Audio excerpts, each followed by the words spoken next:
Okay, everybody, today we are going to be on page 29 in your workbook, which is chapter 7, lesson 7, whatever you want to call it, the 6th and 7th commandments. And we'll also be in your catechism on page 93, where the discussion on the 6th commandment begins. Can I get a volunteer to read the 6th commandment? Look at my giant potato chip. That's a big potato chip. Can I get a volunteer to read the 6th commandment? Everett, you wanna tell us what the Catechism says about potato chips? And by that I mean the 6th commandment. It's at the top of page 29 in your workbook if you have that open. Yeah, it says you shall not commit. You shall not commit adultery. What does this mean? We should fear and love God. So what we read is sexual, sincere, and decent life in what we say. And do not a husband and wife love and honor each other. Very good. So, sexually pure and decent life is what the 6th commandment commands. And if there is any one commandment in the group of 10 here that our culture is more hostile to and lost against, it is this one. Our culture, everything that you are taught about sex in movies and TV shows, probably most of what you're learning in school, is wrong.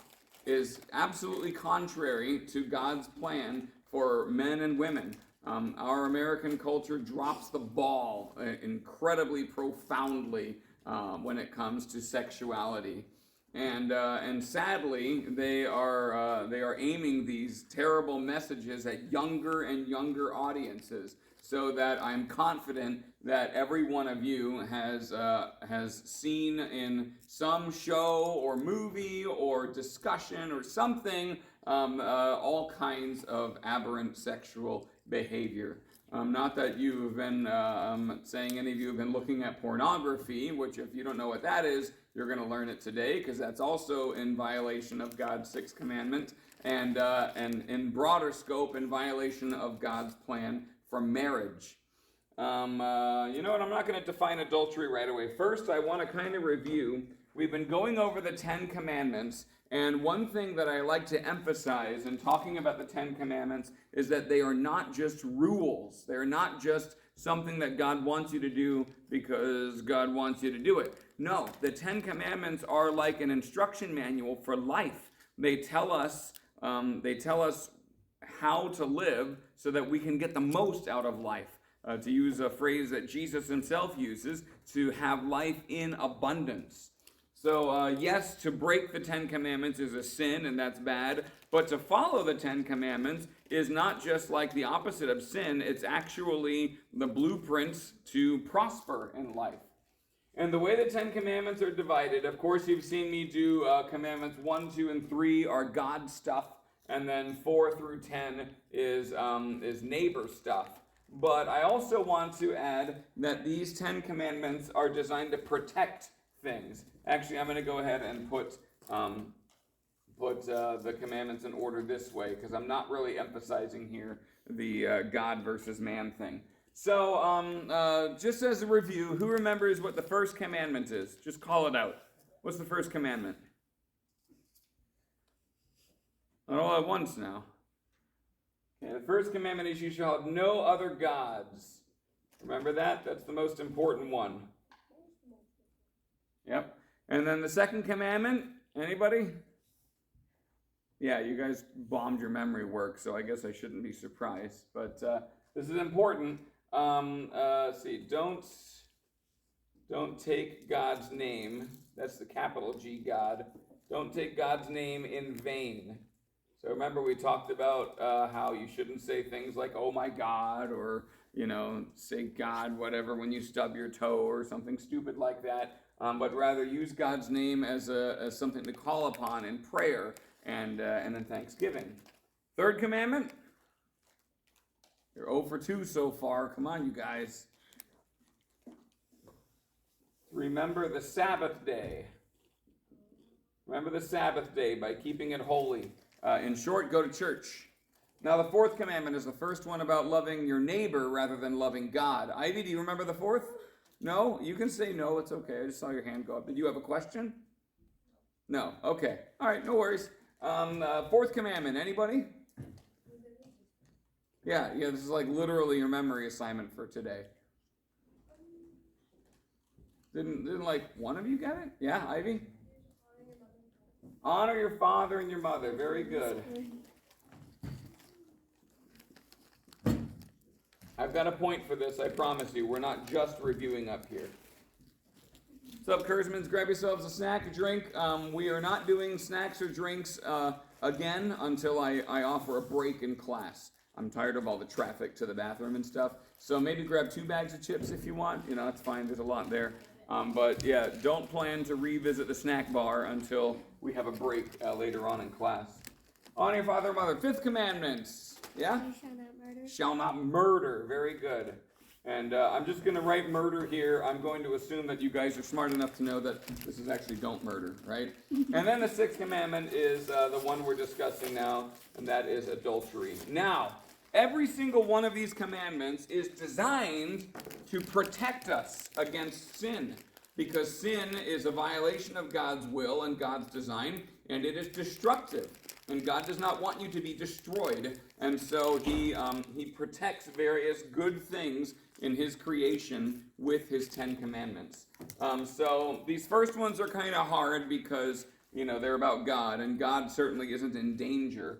But what God is protecting here, first and foremost, is His place in your life. I'll put God's place here, God's place, and we're going to get rid of that adultery because that has nothing to do with this yet. God's place in your life. This one protects God's name in the world. This one protects God's word, because we talked about how remembering the Sabbath day and going to church is all about honoring the word of God. Luther's explanation about remember the Sabbath day is we do not want to despise the word of God, but hold it sacred and gladly hear and learn it. And then beneath this one now is the division between God stuff and neighbor stuff. The 4th commandment is designed to protect society. And I'll add family also. But the family unit is the building block of society. So if you remember from last time, we talked about how this is not just about your literal father and mother, but also about everybody who God places an authority over you in life. So fathers, mothers, teachers, pastors, government officials, people like that. And of course, the 5th commandment, you shall not murder. Let's see who can think this through. What are we protecting with the commandment against murder? God's people. God's people, specifically their lives. So all of that said, every commandment is designed to protect something in your life or in the life of the world that sin tries to destroy. And with that said, the 6th commandment, adultery, is designed to protect marriage. And marriage is the building block of the family, although not the entire family, because you have kids who obviously aren't married yet, so it's not everything, but it is very important, and that is why God has issued a command to protect it. Now, this commandment forbids adultery. You shall not commit adultery. Anyone want to take a stab on what it means to commit adultery? Oh, well, I heard an isn't an from somebody. No, okay.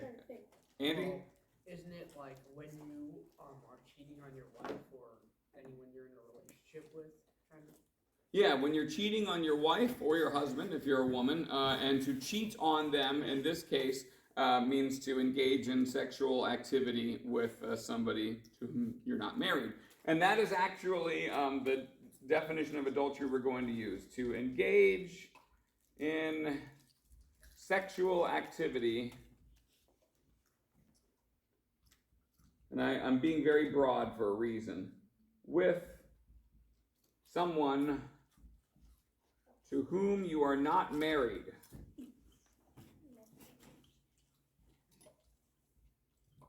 Not married.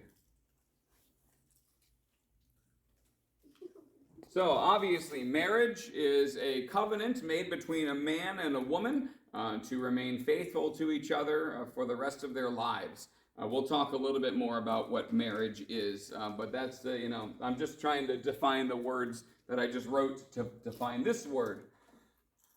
Sexual activity is, I assume you guys know where babies come from. So that's obviously like the ultimate sexual activity. But really, any sort of sexually or romantically charged activity that I would basically put it as involving any part of your body that you normally keep covered. Okay, so like, can boys and girls kiss? Yeah, sure. Can husbands kiss women they're not married to? No. So yeah, there's a, there's the husband and wife thing. Obviously, when you lock yourself down to one person, as you should do in life, then the rules become a little more strict. But for you guys, as young teenagers with budding lives, let's define sexual activity as anything involving the parts we keep covered. I think that is a pretty decent definition. So you shouldn't be messing around with that stuff. I don't want to get too graphic here, but I think you can, I think you've probably been forced to use your imagination on things like that by what you're exposed to just in our modern culture, whether or not I'm up here talking about it. God doesn't want you to do that stuff. Now, why? Is it because God is some kind of prude or something? No. It's because, well, it's for a lot of reasons, but ultimately it's because this kind of stuff, which is a delight and a wonderful thing, is designed by God to be experienced within the safety of marriage. How does marriage make you safe? Well, when you marry somebody, you commit to spend the rest of your life with them. No matter what, whether they get sick or they get healthy, whether they get pregnant, even though they didn't want to be pregnant. We've already covered in the 5th commandment that once a woman is pregnant, she now has a new life in her care, whether or not she was planning on it. And to end that life intentionally is an act of murder. So presumably, pregnancy is going to result in childbirth, and if a woman and a man are engaging in sexual behavior that leads to pregnancy and the man is not committed to her, he can up and leave. And indeed, that was like a thing it still is a thing, but that's been a thing for pretty much all of human history, where, a scummy man is able to convince a woman to sleep with him, and she does, and then he disappears because he got what he wanted, and then next thing you know, she's pregnant, and she's stuck raising a baby, and now this baby's life is ruined by an absent father because his father was just some jerk who couldn't keep it in his pants. And all this would have been avoided if we could have simply followed the 6th commandment. So yes, it's important. Adultery can ruin lives, and it can ruin even the lives of those not yet born because of what it does. It's an extremely destructive kind of behavior. And furthermore, I don't know how much. Let's take a break from my soapbox for a moment, and we'll go through our book here, and I will kind of jump in where and when I feel the need to. So we're on page 29 in your workbook, and we're on the page that says, consider this, the section that says, consider this. The explanation of the 6th commandment tells us both what we should not do and what we should do. We have talked about that. The way our catechism is organized is it separates each commandment into a list of do's and don'ts. The commandments themselves are only don'ts, right? Don't commit adultery. But there's more to Christian living than just a few things that you should avoid. There's also things that we should strive for. And so Luther's explanation tells us not only what not to do, but also what we should be going for here. And so as we study the 6th commandment, we will see some of the consequences that come from breaking this commandment, but also some of the great blessings that come from keeping it. Marriage versus adultery. So let's open our catechisms here and read question 65. We'll start there. What is marriage? Who wants to read that question with its answer from the catechism? Page 93 is where it starts. Bless you. We're not in the awkward stuff yet, so if you don't want to read something weird later, you might just want to pick the safe one and read it to the class now. The Catechism is pretty tasteful in its discussion of the 6th commandment. I am not always. Tony, please. Marriage was created by God as a lifelong Union. union of a man and woman for their Probably mutual. help and joy, and for the protection and nutrition of children. A man and woman enter into marriage by the public promise to live faithful together until death. Very good. So it's a lifelong promise. That means the only reason for which a marriage ought to be broken is when somebody dies. That's actually in the vow, till death do us part. For some reason in our hymnal it's till death us do part, but that sounds dumb. So when I do marriages, I make it till death do us part. But yeah, it's a lifelong union. So divorce, out of the picture. There's a couple of exceptions for divorce that we'll discuss later on. It is a union. We've talked. It's obviously a sexual union, but also just a union of lives. In an ordinary marriage, a man and a woman should share in all things. That means their money, right? So traditionally, for most of human history, in a marriage, a man has done all of the work to bring food and resources into the home, and the woman has done all of the work to care for the home. I'm not necessarily saying that's the best way, but it shows the interdependence of a man and a woman in marriage. The woman relies on the man to bring home food, and the man relies on the woman to keep the home and the family that they have together to help raise the children.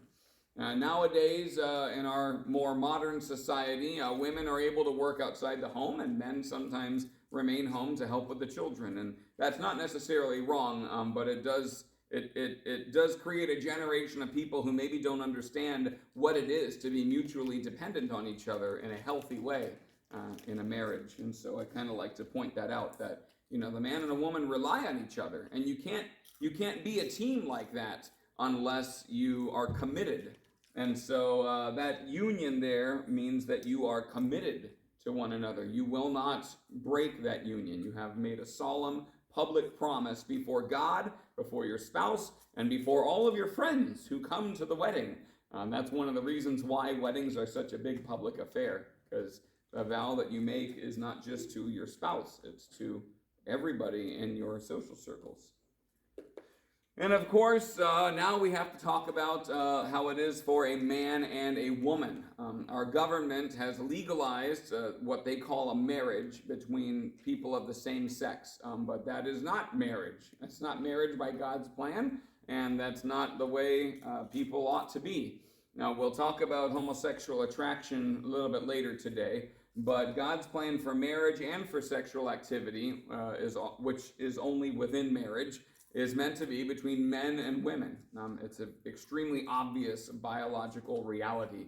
And even though people's feelings don't always line up with the obviousness of the reality, that doesn't change God's design just because you feel a certain way. Marriage is designed for... I left the cap off this darn marker for too long. Marriage is designed with three purposes in mind. Why can't I think of them right now? Well, the first one that I can think of anyway is procreation. Oh, come on now. I need this marker. I'm going to let this guy recharge, I guess. Procreation. That is the having of babies. Babies should not be had outside of marriage, obviously because sex shouldn't be had outside of marriage, but more to the point, babies should be had inside of marriage because babies have a great benefit by being raised by both a mother and a father, and that's God's design. Families, which are the building blocks of society, are founded by a mother and father together. Andy? So is it against God if two people get married but they don't have a baby? No, that's a good question. I think all married people should want to have children. Nowadays, we have various capacities for controlling when children are had, and those can be used with discretion. But it is a good thing for married couples to have babies, And it's something that every married couple, especially every Christian married couple, should want to do. As Christians, our chief mission in life is to take the gospel to all nations and teach people about Jesus. And for most Christians, their greatest opportunity to do that is within their own homes by having children and raising them to love and follow Jesus and one day inherit eternal life in heaven. So that is a wonderful calling that parents, that every married couple should want. That said, unfortunately, there are a lot of people whose bodies are ravaged by sin and are unable to have children. And furthermore, it's none of our business if a couple doesn't have children, whether they are choosing not to have children or just unable to. If people aren't able to have kids together, it's generally a very sad thing for them. And so, don't go casting judgment on married couples just because they don't have kids. There's likely a very good reason for that they would rather not discuss. Very good is invalid. In reality, it's probably a bad thing, like, their bodies aren't able to make kids for some reason. So it can be a difficult issue, so don't be so quick to pass judgment just because a husband and wife have been married for a long time and don't have any kids. But just because sin wrecks things doesn't mean that the design for those things is invalid. So God's design for marriage is that married couples have children. If they're not able to, then that's not necessarily sinful.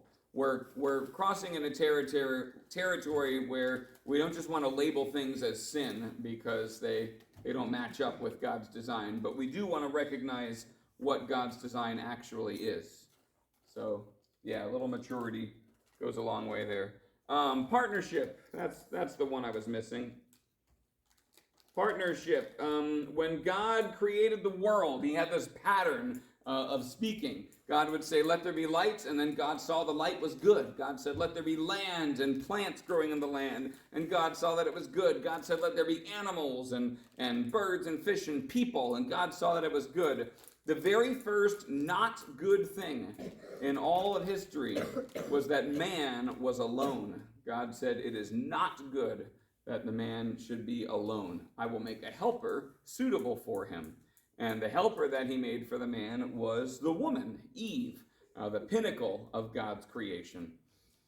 And so a huge part of God's design for marriage is that man and woman be partners together in life because they just work better together. There are exceptions. The Apostle Paul in the New Testament writes that not everybody should get married, but if you are able to live single, Paul actually says that's a better life. But he's speaking of his own opinion. He actually explicitly says, I don't have the Holy Spirit in my corner on this one. I'm just telling you what I think. But Paul was a single guy, and he was a much better minister for it. And so he wanted other people to be content with the single life as well. So if you do end up not getting married, that's fine. There's certainly a lot of good from that. But it does not supersede the fact that when God created the world, he did so with intention of men and women being partners together in life. And the one exception why the Apostle Paul said that you should get married rather than remain single is he was using a euphemism, which is a nice way of saying something that maybe it isn't so pleasant to talk about. And he said, if you burn with passion, you should get married to find release there. This is a sexual word. Basically, Paul is saying if you can't control your sexual urges, but you end up thinking about what you're not getting as a single person, like all the time, he says, just get married. have a healthy release for that sexual passion. And so anybody who says that Christians are anti-sex, and they do say that, they're wrong. We just believe that sex ought to be had within the confines of marriage, within the safety net of marriage. And that is indeed one of the three major purposes of marriage, is procreation, partnership, and passion. And I'm not listing them in order of importance, obviously, because I couldn't even remember them, and I just started with the first one that came to mind. So passion is just as valid a reason for marriage as partnership and procreation. It's all part of the marriage package. Boy, I'm using a lot of P words there, aren't I? So that is what marriage is. Marriage is good. That's why it's in green, and adultery is bad. That's why it's in red. I try to stick to that color scheme, although I'm not always perfect about it. So that answers what is marriage. We already talked about what is adultery. 67, question 67 in your catechism. Does this commandment apply only to husbands and wives? What do you guys think? No. No. Andy, you want to read why? 67. Mm-hmm. Does this commandment apply to only husbands and wives? No. The principle of sexual purity in the commandment applies to all human beings, whether married or not, to all kinds of sexual desire and activity. Very good. So the principle of sexual purity, which is the heart and soul of this commandment, is not just about married people. It's about all people. Everybody is a sexual being in some way or another, and everybody thus has a moral duty to lead a sexually pure and decent life. And the Bible has a lot to say on that. Let's see here. Do we want to read from Mark 10 and Matthew 5? So I'm going to read from Mark 10 here. It's actually printed in your catechism for you. Jesus teaches, from the beginning of creation, God made them male and female. Therefore, a man shall leave his father and mother and hold fast to his wife, and the two shall become one flesh. So take note, boys, when you are married and your wife and your mom come into conflict, which is practically inevitable, wife wins. A husband has left his father and his mother to be united with his wife. That doesn't mean you can't visit mom, but it does mean that your priorities shift.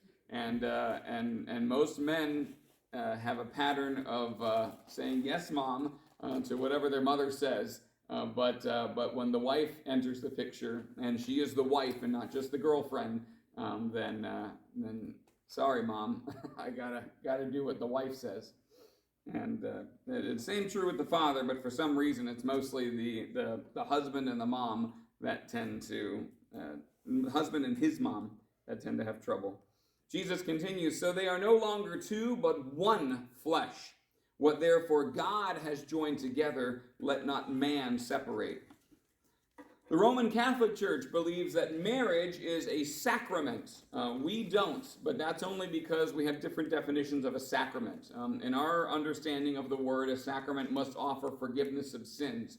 However, I fear that by not calling marriage a sacrament, we're losing the reality that marriage is not just something that two people do when they fall in love.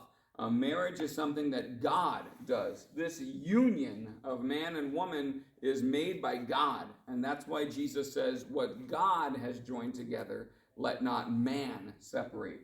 Marriage is a gift of God. Adultery is a sin of man.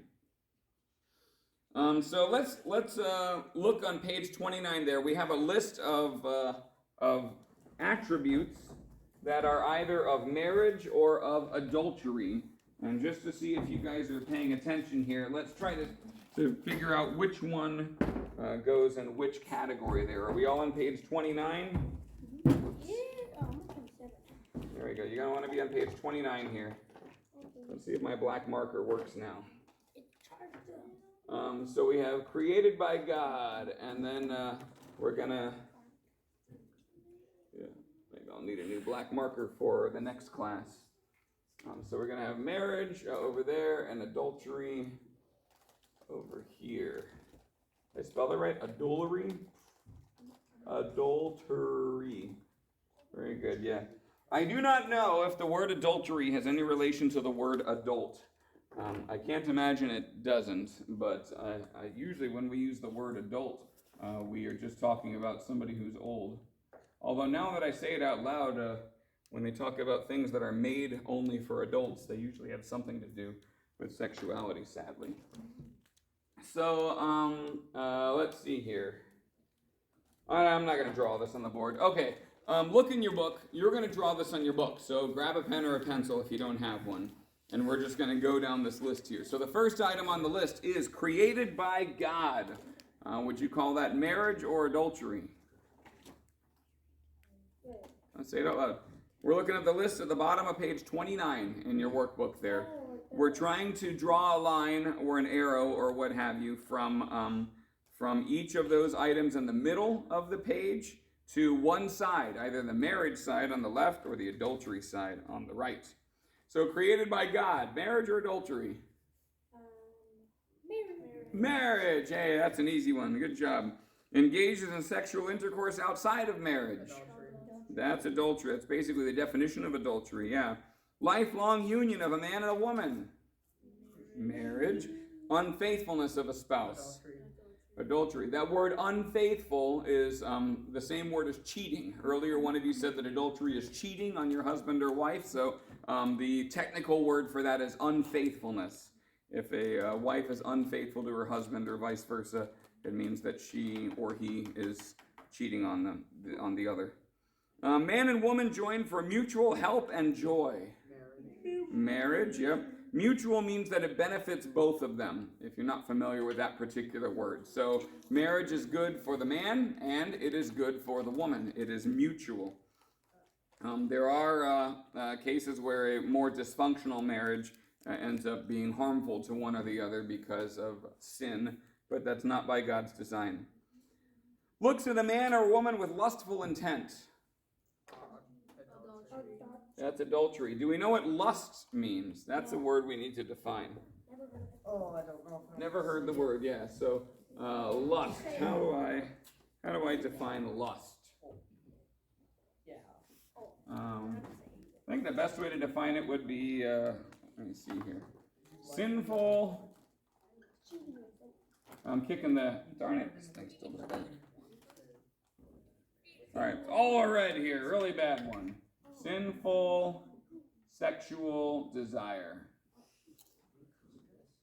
I don't know if the definition of lust allows for married couples to lust after each other. I don't think it does. Like when I feel attracted to my wife, I don't think it's a lustful feeling, because I think lust by definition is sinful. Lust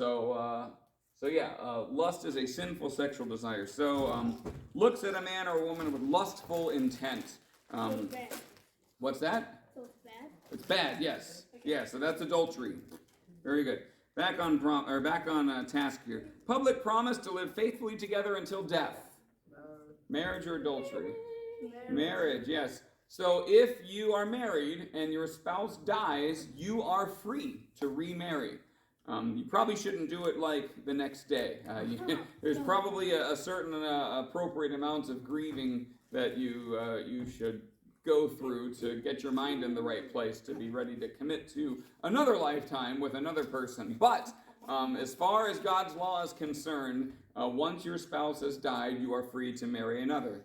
Now, there's an interesting question that a bunch of knuckleheads asked Jesus one time. They said, Jesus, hey, they didn't believe that there's a heaven. They didn't believe that there's a resurrection of the dead. And so they said, hey, Jesus, suppose a woman is married and her husband dies, so she remarries. And then that husband dies, and then she remarries again. And she does this 7 times, and then finally she dies, and she goes to heaven, if there really is a heaven. Okay, Jesus, who's going to be your husband in heaven? She's got 7 husbands up there.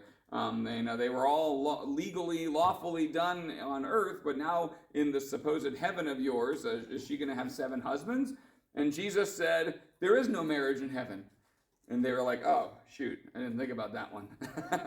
So, yes, there's friendship in heaven. You will certainly know your loved ones in heaven and can spend eternity with them. But it's not marriage. There's almost certainly no procreation in heaven. There's no reason to get married, essentially. You'll find all of your joy and companionship in Christ, and there's no procreation, and so, you can be best friends with your wife, that'd be great, or husband, but you're not married. Tony? Wait, then wouldn't she be really good, like very good best friends with 7 men up there? Yeah, and probably lots of other men and women too, because there's no marriage in heaven, so we don't need it. What's that, your cat? Friends with your cat? I don't know if there's any cats in heaven. Yeah, I don't think they deserve it. I kid. Yes. They murder rats. Anyway, though, that's a pretty important limitation on marriage that's worth noting. Desire sexual intercourse outside of marriage or adultery. Yeah, it literally has outside of marriage in the phrasing there. And then we have in quotes there, the two shall become one flesh. Is that marriage or adultery? Marriage, yes. And I know I just quoted Jesus saying that in Mark chapter 5, or no, that was Mark chapter 10, excuse me. Jesus said that, but Jesus himself was actually quoting the book of Genesis, the very first book of the Bible, the book of beginnings, where God lays out his plan for marriage. Thus shall a man leave his father and mother to be united with his wife, and the two shall become one flesh. That happened before the fall into sin. We don't have many events happening before the fall into sin. There's only really 2.5 chapters of Genesis that deal with that period of history. But the institution of marriage by God is one of them. So it is a good thing. Andy? Did Adam and Eve get married? Yes. They were married in the Garden of Eden before the fall into sin. They didn't exactly have a big ceremony with a priest and all of their friends there because there were no priests in there. They didn't have any friends. They hadn't made their friends yet. Yes, literally. Weren't they friends with the animals? Yes. Perhaps the animals were there to bear witness, but animals aren't quite the same thing as people. But them being the only two people on earth and God being the only other being in existence, that's not entirely true. God being the only other being in the garden that they knew of, they were married by God in the Garden of Eden. With the animals. Hmm? With the animals. Well, yeah, I'm sure there were lots of animals there watching them get married and stuff. Yeah, we don't know exactly how long it was between when Adam and Eve got married and when they fell into sin, but the logical answer is not very long, because God literally told them to be fruitful and multiply, and they had no clothes, so they didn't have any restrictions on the parts that were covered by clothes. So they were probably getting busy with the being fruitful and multiplying business right as soon as God told them to. And yet, they had not yet conceived a child when they fell into sin. They didn't have any babies before the fall into sin. Cain was the firstborn son of Eve, and he was born after the fall into sin. So I highly doubt it took very long between the creation of Adam and Eve to when they fell into sin, eating the forbidden fruit. I guess 15 minutes. 15 minutes? Well, maybe a little longer than that, Like but not much. Yeah, we won't get too deep into the anatomy of it, but 25 hours. let's move on to page 30 in your workbook there. Consequences and blessings. God gave us rules about sex and marriage to protect us, to keep us healthy, and to bless us. So again, I haven't written much on my other whiteboard, but the first one here, we've talked about how all of God's rules are designed to protect something. And the rules about sex are no exception. The only difference is that everybody in our culture wants to violate these rules about sex left and right, and that is a shame. Think about and jot down how following or breaking God's rules about marriage and sex affects our bodies, our minds, and our spiritual lives. I'm going to give you a 5-minute break, during which time I want you to think about and write down the answers to these questions. But also, if you'd like to get more food or use the bathroom or get a drink, you may do that. You get a literal 5-minute break, but I want some meaty discussion on that question there at the top of page 30. So leave time in your break for that. I need water. Yeah, I will.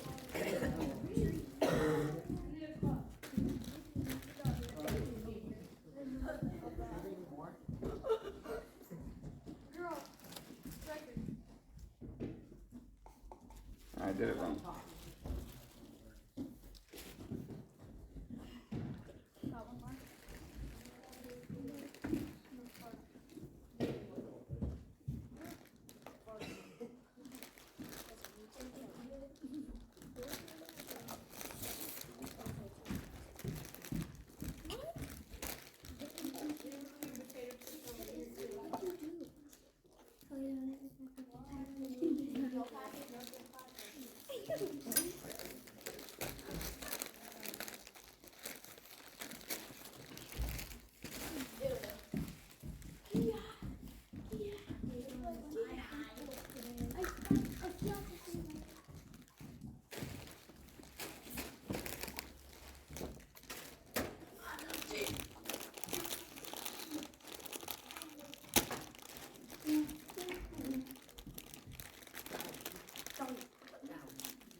monitoring my daily dose of water?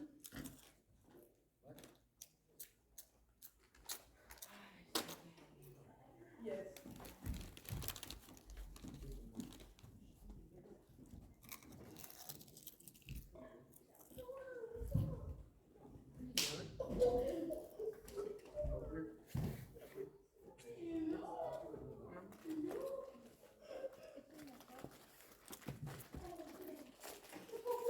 Is it going? Yeah. There we go. We're gonna do that. I love eating. I love eating. So we've been 41 minutes. Hmm? So we've been 41 minutes. 41 minutes, yep.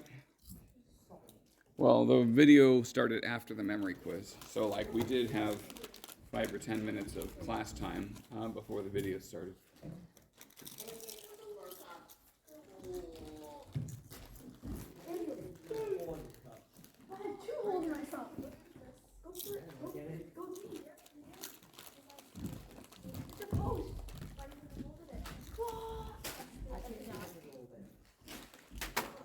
Oh, look at it. I think it's hot. No. I think it's hot. We need my lemonade. Yeah, that's what I thought. So we can start how you open it right there. That's nice. Put that on deck. I'll walk like a Roblox character.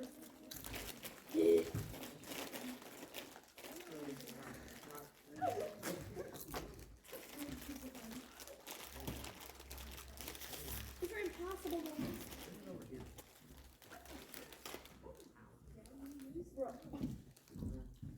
Potato chips are pretty good. I kind of bit it and I put like a hole to it. Oh, that felt like a lemon. Don't forget, we got a question to answer at the end of the break. So if you're sitting down, you should be reading and thinking about Wait, what what's your the book question says. again? It's at the top of page 30. Thank you. Top of page 30. Consequences and blessings. There's a question there followed by the numbers 1, 2, and 3. You can find similar stuff written on the board. I want some ideas. That's all right. This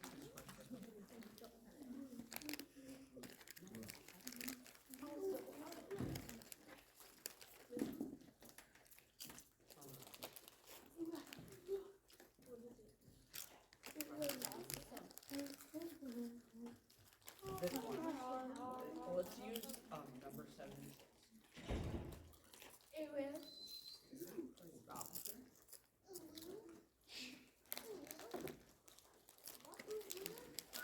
Okay, so the question at hand is, think about and jot down how following or breaking God's rules about marriage and sex affects our bodies, our minds, and our sinful lives. I went ahead and summarized it as the sixth commandment protecting these aspects and adultery harming these aspects. So at the first one there, how does the sixth commandment protect our bodies?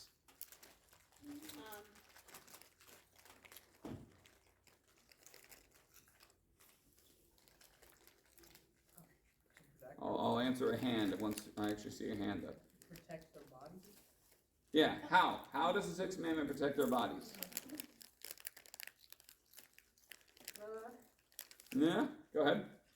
Does it protect our bodies by having a partner that helps us with stuff, kind of? What kind of stuff? Like making babies and doing the housework and making money? Okay, yeah. So I'm gonna call that families. Is that right? Yeah. So I'll fine tune that. Family. Yeah. How do I summarize what you just said? Protects our bodies. Help with family. How's that? Right? So yeah, you're basically summarizing what I said about a man who impregnates a woman and then flies by night, and then the next thing you know, she now has baby, and she has to raise this baby by herself, and this poor baby has to grow up without knowing his father or her father. So that's an important one. Any other ways that the sixth commandment protects our bodies?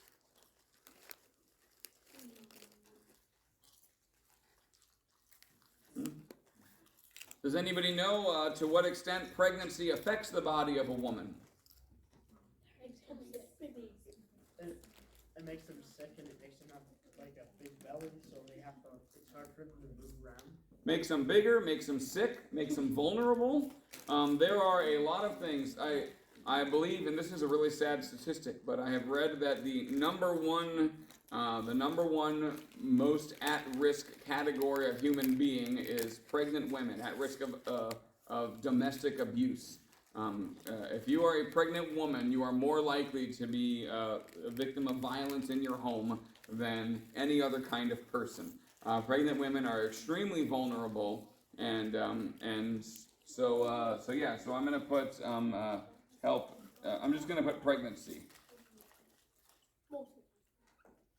Having a husband who is committed to her, even when it's difficult to live with her, even when she has a weird craving in the middle of the night, something like that. That's an important way that the Sixth Commandment protects specifically women's bodies.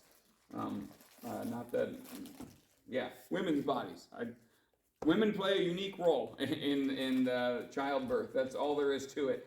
You can't very well say women and also men in a case like this. Women are uniquely vulnerable in pregnancy, and God's plan for marriage has somebody there to help her through it.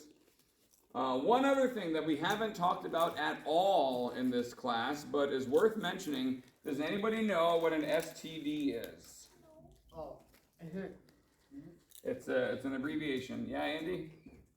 A sexually transmitted disease. Sexually transmitted disease. There is a whole class of horrifying diseases called sexually transmitted diseases, or STDs. And pretty much the only way to get one of these diseases is to engage in sexual behavior with somebody else who already has one. So if you and your spouse are the only two people that either of you have slept with, then guess what? You're not going to get an STD. There is a rare exception in blood commingling. If you receive a blood donation in the hospital, and the hospital did not do their job of screening blood donors, then you might inadvertently get an STD from a blood transfusion. That is a tragedy. It is certainly not anything that you did wrong. It's something the hospital did wrong and should be held liable for. It's also, thankfully, very rare. Another instance is sharing drug needles. Hopefully none of you ever uses a drug needle outside of a hospital. Hospitals and tattoo parlors, hopefully, have pretty good standards for sterilizing needles so that this can't happen. But if you're in a scuzzy tattoo parlor, or if you're sharing drug needles with other people because what you're doing is illegal and really foolish, then you might get an STD that way. But barring those exceptions, the only way to get one of these diseases is to have sex with somebody who already has it, or engage in other sexual behavior that we won't get into. So the Sixth Commandment protects against that. And Romans chapter 1 does talk about how people living in violation of God's plan for marriage bear the consequences of their sins in their bodies. And a lot of people think that is a reference to STDs itself. So STDs include HIV, which is the most deadly one, a human immunodeficiency virus. It means that your immune system stops working. It becomes AIDS. Perhaps you are more familiar with AIDS. HIV is the virus that causes AIDS, which kills a lot of people, kills everybody who has it, really. They have some drugs to kind of help with it, but fact of the matter is if your body can't defend itself from disease, then it's going to die, and that's what AIDS does. There's things like syphilis, which destroys a person's brain, although I think that one's treatable nowadays. There's things like herpes, where you have this rash that is very painful and appears around your mouth or around your genitalia, depending on what's been exposed. And that doesn't, the rash comes and goes, but the condition of herpes does not go away. And there's all kinds of other terrible STDs. They used to show pictures of genitalia affected by genital warts and herpes and all those other disgusting things, but I don't think they do that much anymore. Probably depends on what school you go to. I won't show you any. Let's see here. So, the Sixth Amendment protects, we got all that. Adultery harms, really, I guess, adultery harms our bodies. So it definitely have STDs up here. Unintended, we'll put unplanned pregnancies.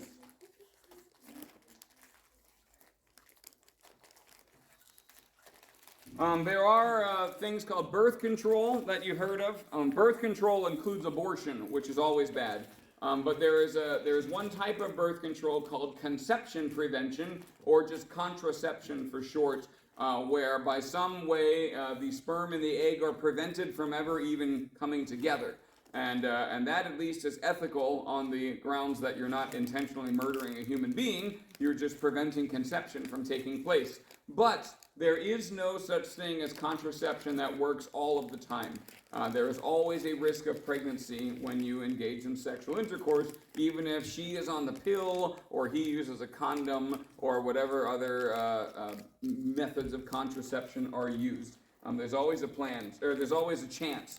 So really, there are no unplanned pregnancies. There are just people who don't think through the consequences of their actions. But insofar as maybe you don't want to be pregnant, adultery causes that to happen quite a bit. And I guess really these kind of go hand in hand, except I'm doing a X-shaped design here. I'll just put adultery harms family, sure. How about minds? I might not fill in every single box on this board. If it all just ends up being that it corresponds that way, then we'll leave well enough alone and just use one column here. How does the Sixth Amendment protect our minds, or adultery harm our minds? Andy? So, like, if someone cheats on you, you might get really sad, and you might even turn away from God because of that. Yeah, well, we'll get to the spiritual lives there in a moment. Depression. Yes, Ivy and Riker, what are you guys doing back there? Huh? You don't even know? Can you move forward a table, Ivy, since you're making eye contact with me? Been watching you guys mess around back there the whole class period, so. Yep. Thank you. When you unite yourself with another person sexually, even if you are not married, there is still that one flesh union that is happening very much in your mind. Your mind is designed to cling to the person to whom you have sex. And if you do that outside of the protection of marriage, that person is statistically very likely to end up breaking up with you. And that can lead to some pretty severe depression. It really hurts to get dumped. It really hurts to do the dumping, too. I've been on both ends of it, and not when sex is involved, just in a standard romantic relationship. I have not been involved in a breakup where sex is involved, personally in my life, but I can only imagine how much more horrible the experience would be. It really hurts when somebody that you love does not love you back.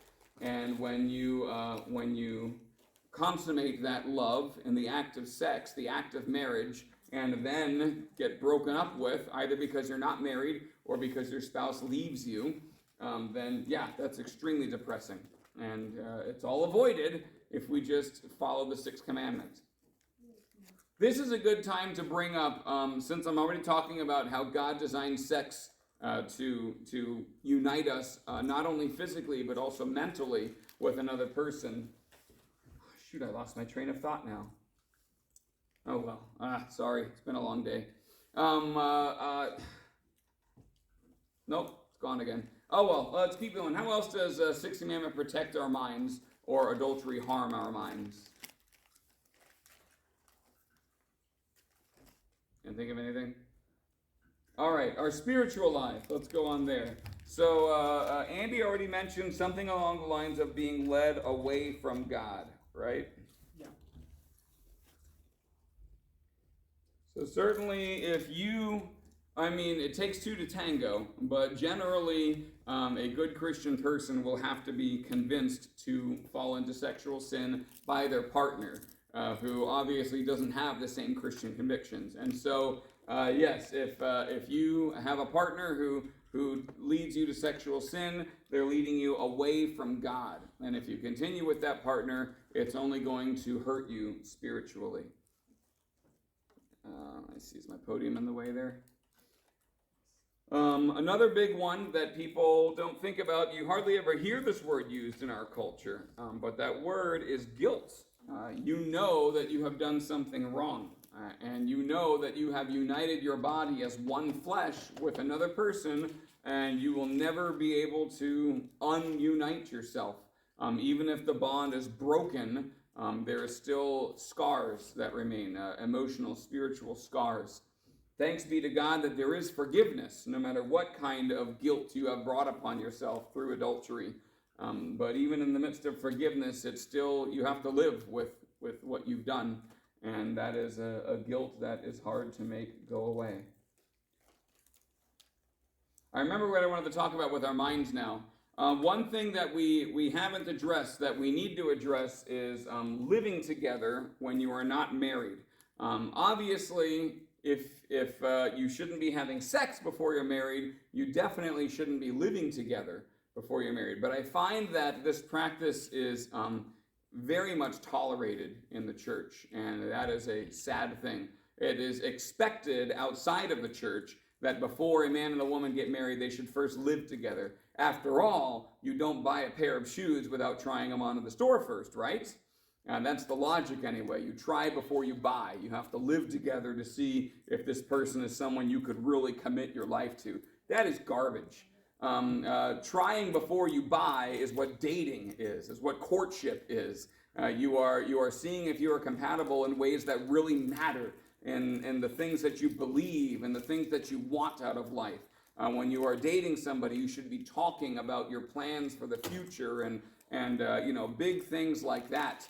And when you start having sex with a person, you get what are called rose-colored goggles or rose-colored glasses, however you want to put it, where it's kind of like you look out and everything you see is nice. Everything you see in the person with whom you're having sex is just nicer.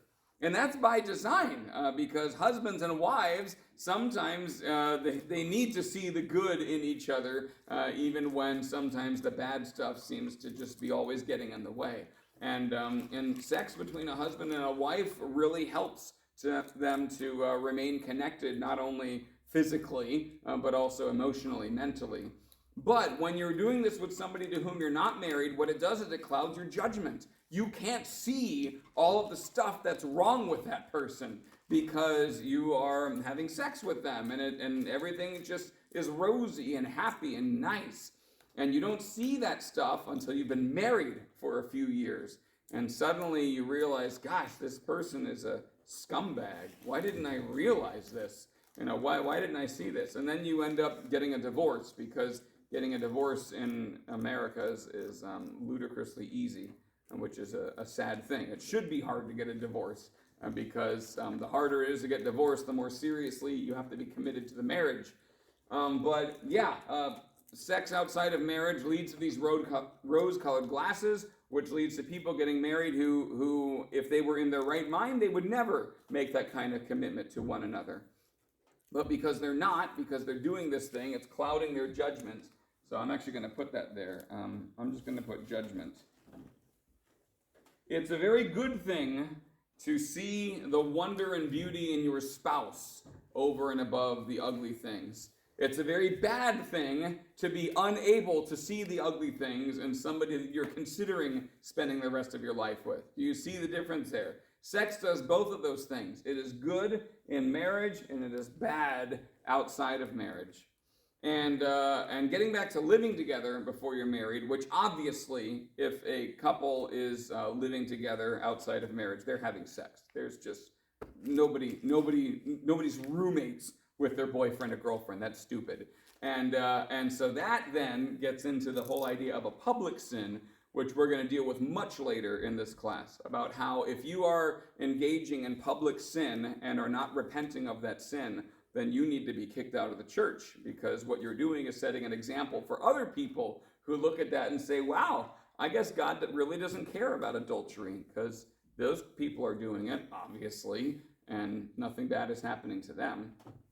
So living together outside of marriage is not part of God's plan and is very hurtful, not only spiritually, but also according to actual scientific research.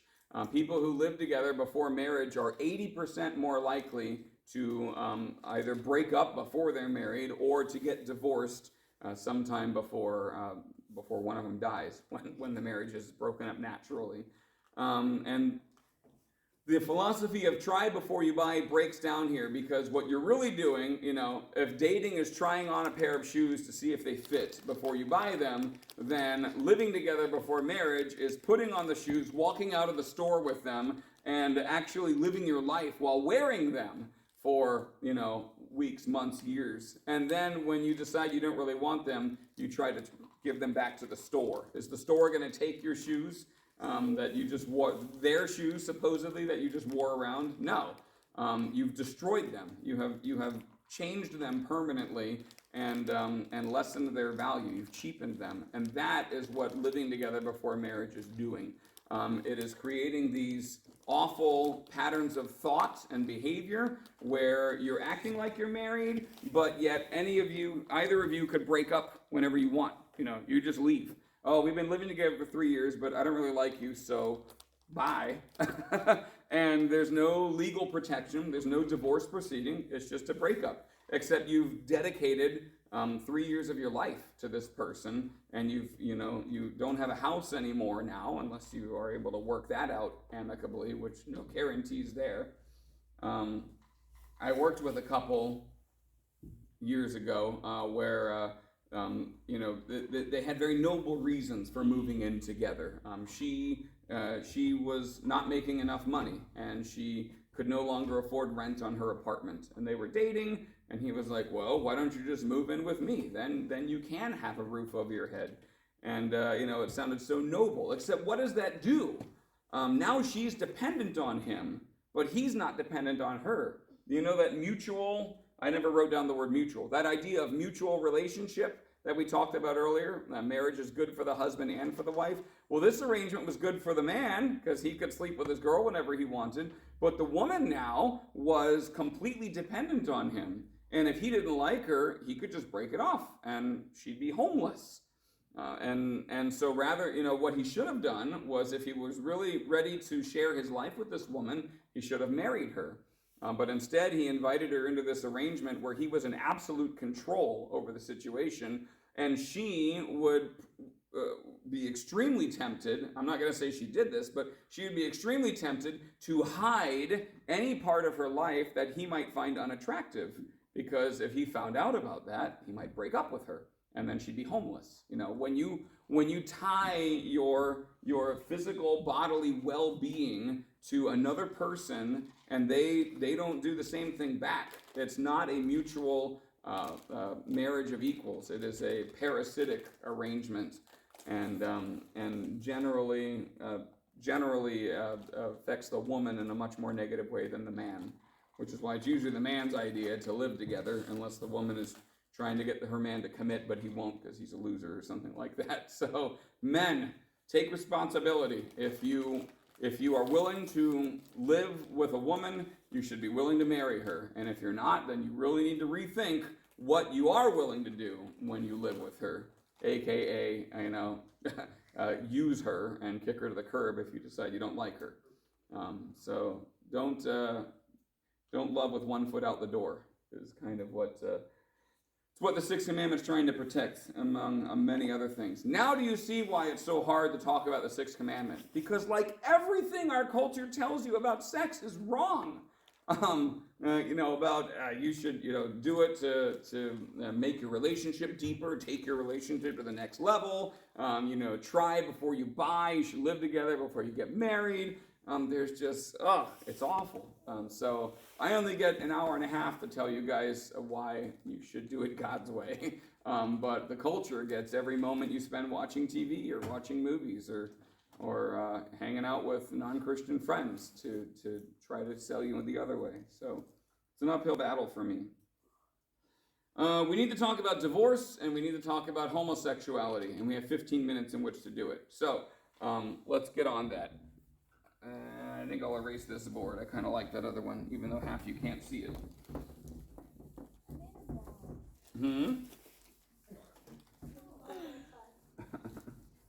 All right, divorce. So obviously, divorce. I should just write it in. I should write it in red. This is another bad one. Yeah, divorce is the breakup of a marriage.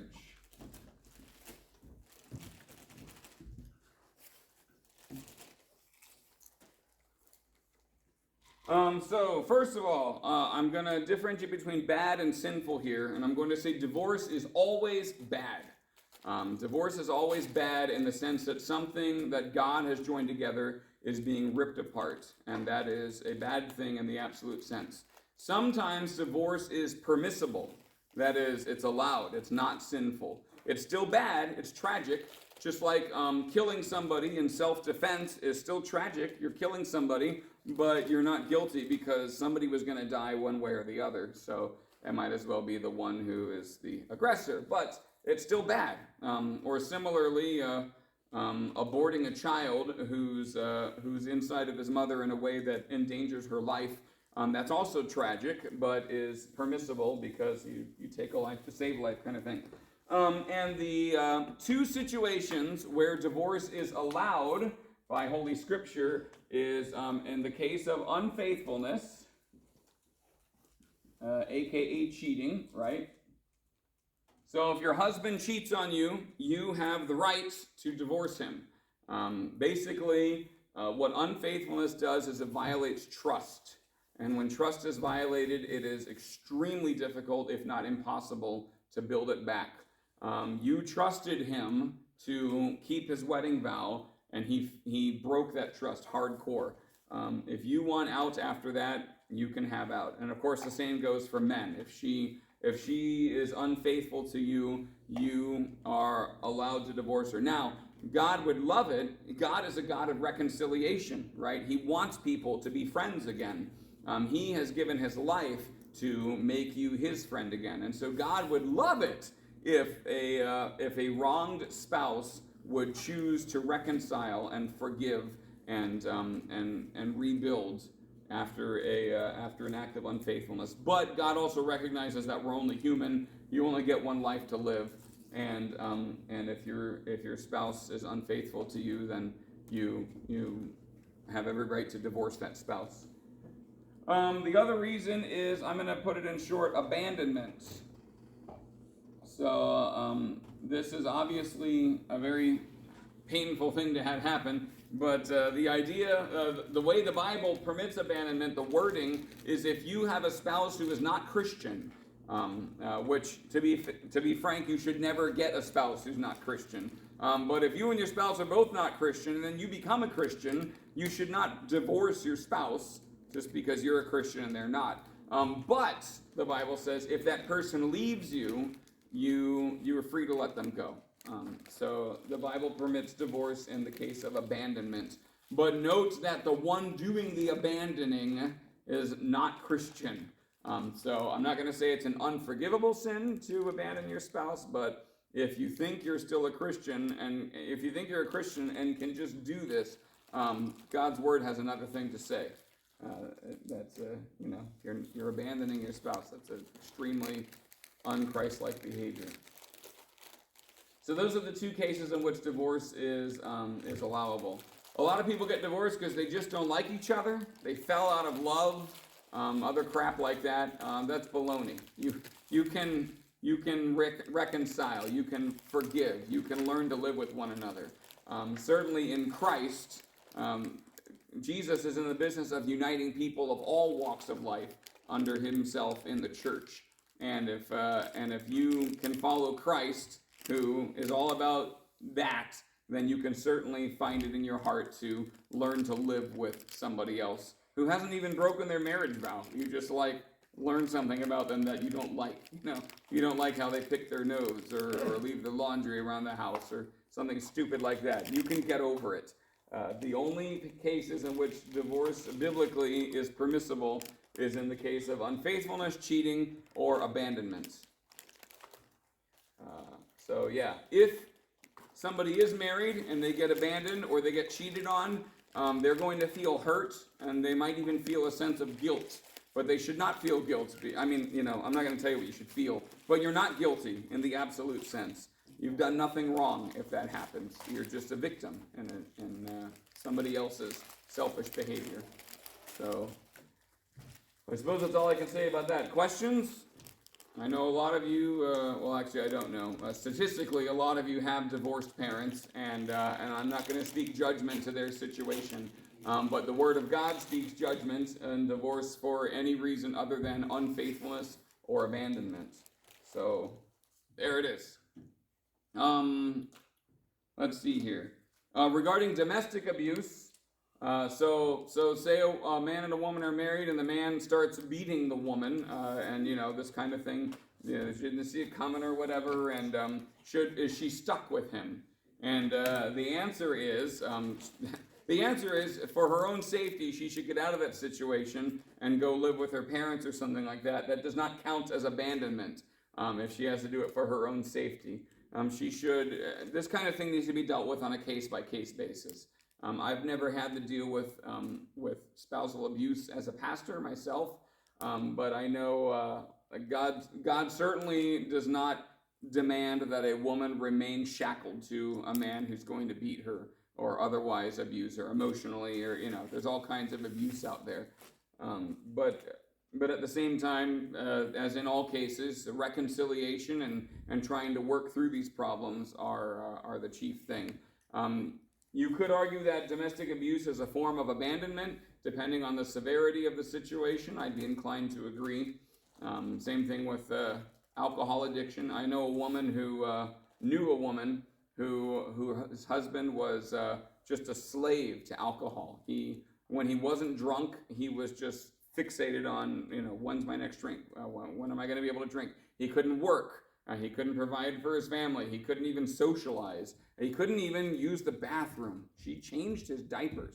She was an extremely devoted wife, but eventually it got to be too much. And knowing the situation, I granted her that divorce because he had abandoned her. Even though he was still physically living in her house, he had abandoned her to his addiction. And he wound up living in a nursing home where he, I guess, was weaned off the alcohol because they didn't allow alcohol in this particular home. But then he died not long after, probably liver failure or something. So, yeah, sad situation. There are exceptions to things like this. But as a general rule, this sort of thing is meant to stop people getting divorced for stupid reasons, like they don't like each other anymore, or they fell out of love, or something stupid like that. Love isn't something you fall into. Love is something you choose. And some days the choice is easy, and some days the choice is hard.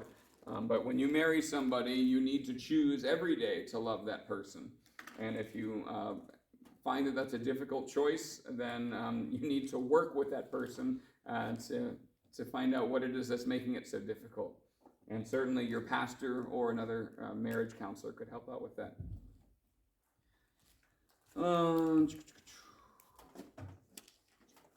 Yeah, pornography. Don't look at pornography. There's no, pornography is pictures and videos, and I guess even writings of a sexual nature. Naked women. That the average pornography consumer is male. It's something like men and women are just wired differently, and the view of a naked woman does more to a man than the view of a naked man does to a woman. There's always exceptions, of course, but the porn industry, follow the money. 80% of porn consumers are male. There's a very good chance that half of you men in this room, and maybe even you women, have at least seen pornography, whether you chose to, or whether it was just some banner ad on some stupid website, or a commercial on some stupid streaming service. I know I've been exposed to plenty of porn that I was not looking for, and it happens. And you don't need to feel guilty if that happens to you, but you should not be seeking it. And I don't want to get into too much of this. Just don't look at porn. It's destructive. It will damage your mind and your body and your spiritual life, just in all of the ways that we lined up there with adultery. Except I guess you won't have unintended pregnancy or STDs. But the idea of uniting yourself in a one flesh union with somebody on the other side of a computer screen is not healthy. And the culture also applauds that as well. So it's just one more thing where our society has gotten it wrong on sex. So pornography is addictive. It creates a chemical release in the brain that is, it's an endorphin rush. And yet there's nobody there to experience that release with, like there is with normal sex. And so the whole thing is just very unhealthy, not pleasing to God. Jesus says a man who even looks at a woman with lustful intent is already guilty of committing adultery with her. So consuming pornography is biblically an act of adultery. Even though they didn't have the internet back then, they certainly still had that sort of thing. The last thing I need to address, and I'm sorry, I know it's getting kind of long, but I've got some time yet. The last thing I need to address is homosexuality. Homosexuality is, the word homo means same. So that would be a man engaging in sexual behavior with another man, or likewise a woman with another woman. The Bible forbids homosexuality flat out in the Old Testament and the New Testament. Jesus didn't address homosexuality directly because Jesus wasn't dealing with people engaging in homosexual behavior. He was in Israel, and the Jews already had their laws against homosexuality. It was a closed issue. He affirms heterosexuality when he quotes Genesis and God's plan for marriage. God made them male and female, etc. So heterosexuality, the word hetero means different. So heterosexuality is the good kind. It's men and women engaging in sex within the confines of marriage. Heterosexuality is not within marriage, but we're going beyond just marriage and talking about God's plan for our bodies. God does not affirm homosexual marriages. We've already said that. And of course, any sexual behavior engaged in outside of marriage is an adulterous one. So therefore, all homosexual behavior is adulterous and wrong. Now, that said, I recognize, and the church, for what it's worth, recognizes that there are people who, through no fault of their own, experience homosexual attraction. I never chose to like women. God made me that way, and I just kind of went with it. And there are, some people do choose to try experiment with homosexual or whatever. I'm not going to bother with that. That's wrong. But there are some people who didn't choose to like people of the same sex. They just do. And the effects of sin can cause that to happen. Sin manifests itself in all kinds of weird ways, and sexual perversions is just one of them. And so if somebody experiences an unnatural sexual attraction, that is the result of sin. So it is still wrong, but we're not saying that your feelings are invalid, and I can't tell you that like counseling or something like that will cause you to see the light. A person who has homosexual attraction that can't seem to be cured might just need to live a celibate life. And that's hard, but it's possible with prayer and discipline and good support network, things like that. Yes, it's wrong to engage in homosexual behavior, but it's also wrong to engage in most heterosexual behavior. And just as heterosexuals are tempted to commit adultery, so also are homosexuals. And just as heterosexuals are called to fight that temptation, so also are homosexuals. And the fact that you have that temptation doesn't mean you are any more sinful than the rest of us.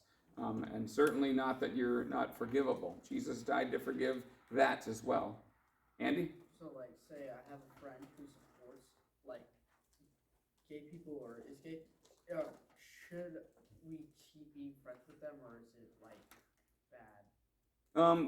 I'm never going to say you shouldn't be friends with somebody. We should be reaching out and making friends with all kinds of people that do things that we think are wrong. Because, if you only made friends with people that didn't sin, then you wouldn't even be friends with yourself. Yeah. Jesus certainly sought friendships with people that lived a sinful life. Now, does that mean you should agree with them? No. But the fact that you can love them in spite of disagreeing with their sex choices is something that they're told doesn't exist. Our culture is very hardcore against any kind of homophobia. That's what it's called when you think homosexuality is wrong. And to show them that you can disagree with their sexual behavior and still be friends with them and still love them is a very Christ-like thing to do and a very countercultural thing to do, and could even lead to a very good and valued friendship. That said, you can't let them pull you in their direction. You might learn a thing or two about sympathy for people who feel and act differently than you do, but you can't allow that to pull you away from Christ and his plan for your life. I'm sorry I subjected you to an hour and a half of sex talk, but we will continue next time with the 7th commandment. I have graded papers for you over on the table here, as well as your next homework assignment, so please remember to pick those up.